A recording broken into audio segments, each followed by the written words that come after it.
Hi everyone! Welcome sa ating Faith na channel! Charan! Charot! Guys, good afternoon! Wala tayong pasok ngayon so magkakaroon ulit tayo ng vlog. Nandito lang tayo sa bahay. And uunahin natin ang pagpa-vlog dahil mas maganda yung sikat ng araw. Hindi pa hapon o hindi pa gabi. So ngayon, isi-share ko sa inyo yung walking in godly discipline. Sinasabi nating discipline, the practice of training people to obey rules or a code of behavior using punishment to correct disobedience. So dati, walang natatago sa atin. Alam natin na kapag mayroong kailangang disiplinahin, sa amin bilang mga estudyante pa kami noon, sa aming mga teachers, ang pagdidisiplina sa amin kapag wala kaming mga assignment, wala kaming mga project, walang activity, pinapa-squat kami or merong pinapagawa sa amin, either kinukulong kami sa banyo, pinapatungan ng mga libro ang aming mga kamay habang naka-squat kami, pinapatayo, whatsoever, as correction sa aming pag-disobey. So, pinapunish kami para the next time around, hindi na namin uulitin kung ano yung mga bagay na hindi namin nagawa. Sa susunod, kapag may assignment na naman or activity, natatanim sa isip ng isang batang nadidisiplina, kailangan ko tong gawin para hindi ako mapahiya next time.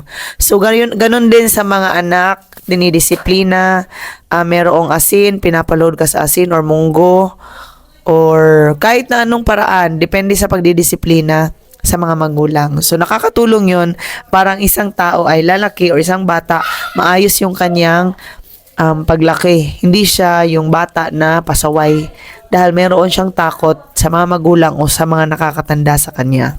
Yun yung pagdidisiplina. Ngayon, meron tayong mga key verse. Ang key verse natin dito ay nasa Hebrews chapter 12, verse 11. Sa NIV na version, ang sabi, "No discipline seems pleasant at the time, but painful. Later on, however, it produces a harvest of righteousness and peace for those who have been trained by it." So, wala daw disiplina na maganda, walang disiplina na maayos, walang disiplina na maganda yung result or pakiramdam mo kapag dinidisiplina ka. Masakit, it's painful. Pero later on, maganda yung result nito. Hindi lang sa atin, but even sa ating mga kids. So, against ako sa mga sabi-sabi sa ngayon, yung mga bagong law, mga policy na hindi na dapat dinidisiplina daw ang bata, which is, well, I beg to disagree kasi ang hirap kapag walang disiplina ang mga bata. Ngayon, parang walang natututunan. Okay lang, mag-cellphone. Kahit na merong teacher, halos wala ng respeto and all. Okay. So, meron pang mga verses nito, ibibigay ko. Meron tayong Proverbs 12:1, Proverbs 29:17, at Proverbs 3:11 hanggang sa 12. Praise God.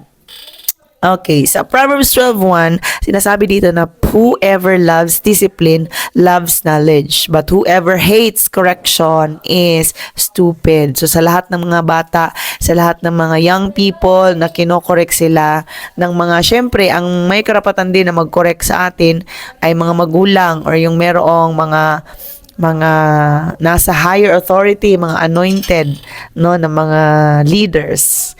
Okay. So, kailangan nating i-love ang pagdidisiplina. So, sana mas matuwa tayo sa mga tao na, magpapasalamat tayo sa mga tao na tumutulong sa atin na tayo ay makorek. Either mga pastor natin yan, mga teacher, mga leader, mga ate, kuya, kasi sila yung nakakakita kung ano yung mga bagay-bagay na minsan di natin napapansin, mali pala siya hindi pala siya mabuti, hindi pala siya maganda. Okay, meron pa sa Proverbs 29:17 ang sabi, "Discipline your children and they will give you peace of mind and will make your heart glad." So, sabi ko kanina, mas maganda yung dati na meron talagang pagdidisiplina. Ngayon, pag hindi dinidisiplina yung mga bata, lalaki sila na medyo nakaka-cause sila ng trouble. So, wala kang peace bilang nanay, bilang tatay, sumasakit yung ulo mo. So, kasalanan natin yan dahil hindi natin sila dinidisiplina. Meron pang verse na alala ko lang na kapag pala ang bata, kapag hindi natin sila dinidisiplina sa pamamagitan ng rod, Kasi pinapalo at pinapalo yung bata hanggang matuto, 'di ba? Pero sa ngayon parang bawal na, violence na daw 'yan.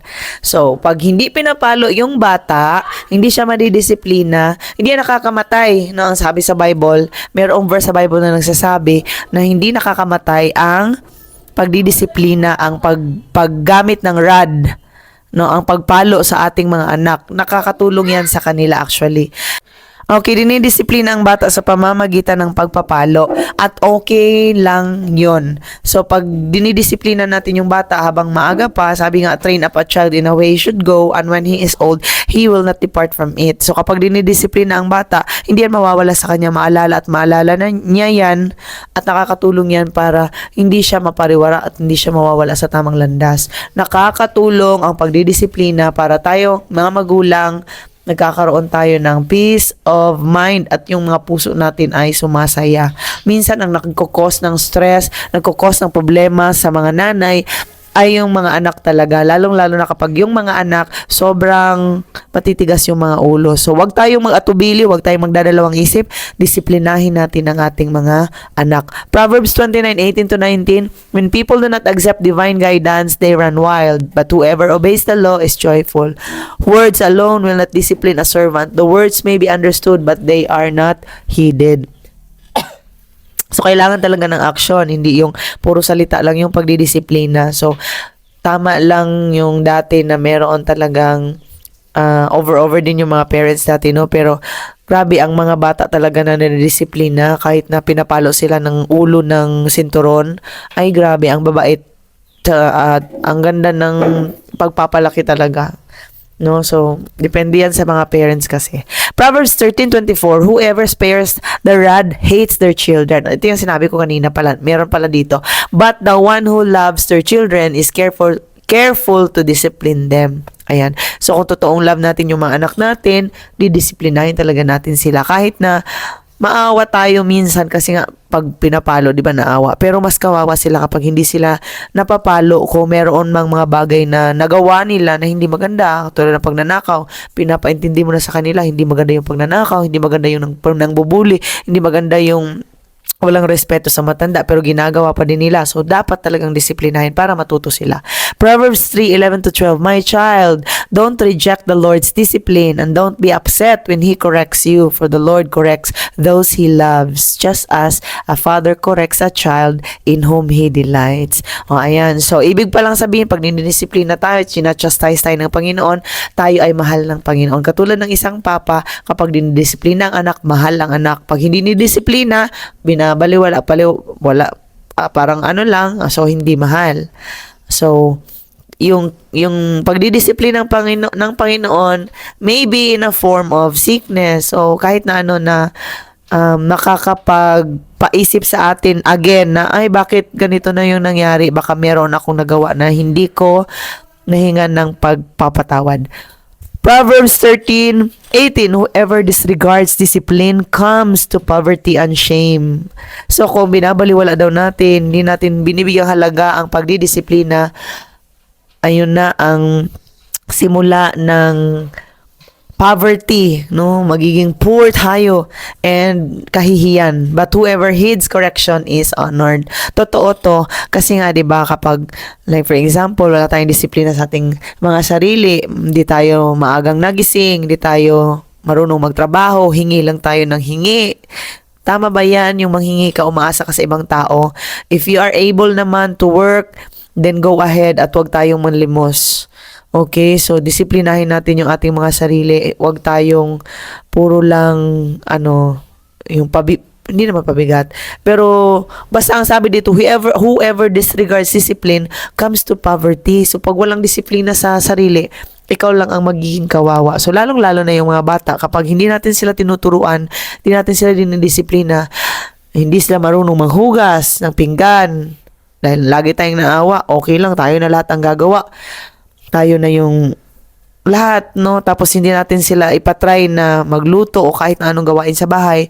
Kawawa sila kapag sila na lang yung natitira, hindi sila marunong maglaba ng sarili nilang mga damit, kawawa sila. Titus 1:7-8. Since an overseer manages God's household, he must be blameless, not overbearing, not quick-tempered, not given to drunkenness, not violent, not pursuing dishonest gain. Rather, he must be hospitable, one who loves what is good, who is self-controlled, upright, holy, and disciplined. So, maging sa pagiging leader, sa pagiging counsel, o sa pagiging yung meron ka ng mga ranggo, kailangan disiplinado ka. Ini-emphasize dyan yung mga characters, no? And isa doon ay ang pagkadisiplinado ng tao. So, maganda yung meron tayong discipline. So, ano yung mga discipline natin sa spiritual na part? So, discipline na mag-pray, disiplinahin ang kaugalingon, disiplinahin ang sarili na mag-pray talaga. So, walang mangyayari sa atin kapag meron tayong mga bagay-bagay na hindi ginagawa. Walang mangyayari sa atin kapag hindi tayo nagpe-pray. So, yung mga sarili natin, yung mga katawan natin, yung ating flesh, ayaw na ayaw talaga mag-pray. Ayaw na ayaw talaga. Parang hindi makagawa sa mga spiritual things kasi yung flesh natin, iba yung gusto. Pero kailangan ang matutupad, ang mag-take over ay yung ating mga spirit over our flesh. Hindi yung ang flesh ang na-empower ng hindi kailangan na-empower ng ating mga spirit ang ating flesh. Hindi yung ang flesh ang mag-take over or mag-empower ng ating mga spirit. So, disiplinahin ang sarili na kapag nagsisimba, hindi magchichismis doon. Habang merong nagpe-pray, habang merong nagpe-preach, makikinig.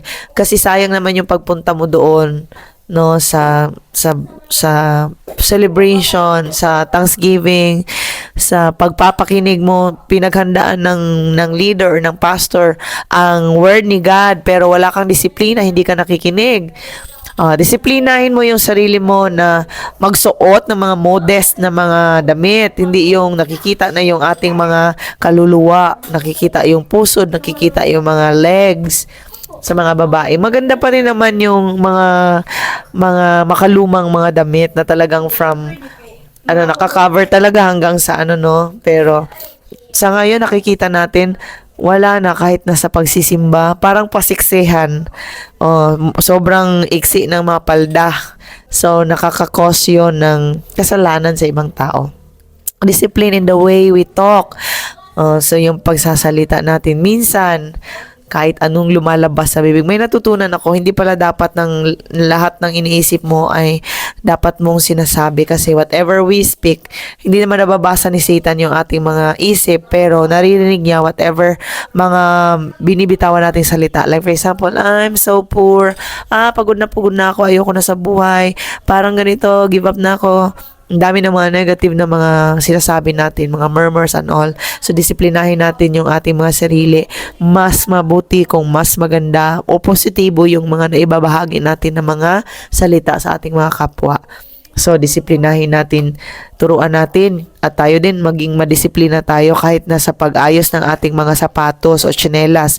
Kasi kung ano daw yung bahay natin, yun din daw kakalat yung ating mga isip. Pag makalat yung bahay, makalat din yung ating isipan. So, magulo ang bahay. Ako, pag mayroong mga bata, magulo. Hindi ko pinipilit yung sarili ko na mag-ayos. Pero as much as possible, gusto ko talaga malinis ang bahay. So, discipline in the way we sit down. Hindi yung nakabukaka. Lalong-lalo yung mga babae. Disiplinahin, turuan yung mga bata na maupo ng maayos. Hindi yung nakikita na kung ano-ano yung mga nakikita dyan. So, takpan. Maupo talaga ng maayos. Kahit nasa paaralan, sinasabihan ko yung mga estudyante ko na kailangan maging disiplinado sila sa kanilang pag-upo at sa kanilang pagpasok ng guro at paglabas. Minsan, wala na talagang disiplina. Pag merong teacher na dumadaan, wala nang good morning ma'am, goodbye ma'am, wala nang mga ganyan. Parang wala talaga. Kulang na ng disiplina ang ating mga henerasyon ngayon. So bilang mga magulang at nakakatanda, tayo yung dapat na tutulong para lahat tayo ay maturuan ba natin sila ng maayos. Tatapusin na lang natin to, konti na naman lang ito. As for for respect, no, yung mga parents natin minsan hindi na tayo nagmamano, Di na tayo ng magandang gabi ma. Wala nang mga disiplina. Asking before using the things, like for example, kukuha ka lang diretso ng gamit na hindi naman sa'yo, pag nanakaw yan. So, kailangan meron kang disiplina na manghiram. Sabihan mo muna, pwede ba ako manghiram? Pwede ko ba itong gamitin? Yung pumupunta ka sa bahay, wala kang disiplina kapag binubuksan mo yung bahay nila, yung kwarto nila, tumitingin ka doon kung anong nasa loob, tsaka sa ref, kung anong meron sa ref, hindi mo man lang no, so walang pagdidisiplina yung mga ganyan. So marami pa yung mga dapat na disiplinahin, even yung pag na birthday tayo, pumupunta tayo sa mga birthday celebrations, birthday party, walang disiplina, ang dami ng mga pagkain na nilalagay sa pinggan, hindi naman nauubos.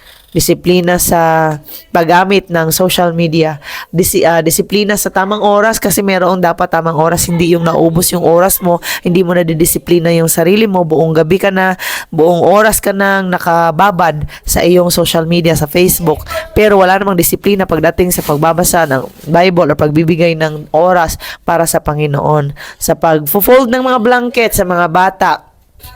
Walang mga disiplina, babangon, tapos wala na, hindi na na-fold. Okay, so, even ako, sabi ko sa sarili ko, oo nga, naalala ko yung uncle ko dati, mas gusto niya talaga yung may mga kasamahan siya na mga, may mga workers ka ba, bilang siya na parang nagmamanage, nagpapakain ng mga tao, nagsisweldo. Ang pangit naman kapag nagtatrabaho pero walang disiplina. So, mas mabuti pang hindi tayo milyonaryo pero disiplinado tayo. Meron tayong disiplina sa sarili kahit wala tayong pera. So maganda pa rin yung, pero ako gusto ko merong pera at disiplinado pa. Learn to love discipline. Yun yung conclusion natin. Discipline children. Words alone, hindi yan nakakapag-disiplina. Kaya kung kailangan gumamit ng rod, gagamitin natin anumang mga pagdidisiplina, no? He who ignores discipline comes to poverty and shame, and God will send your friend, anyone, as an instrument to discipline you. So, papasalamat tayo sa kanila. Yun lang. Thank you so much for watching. Bye!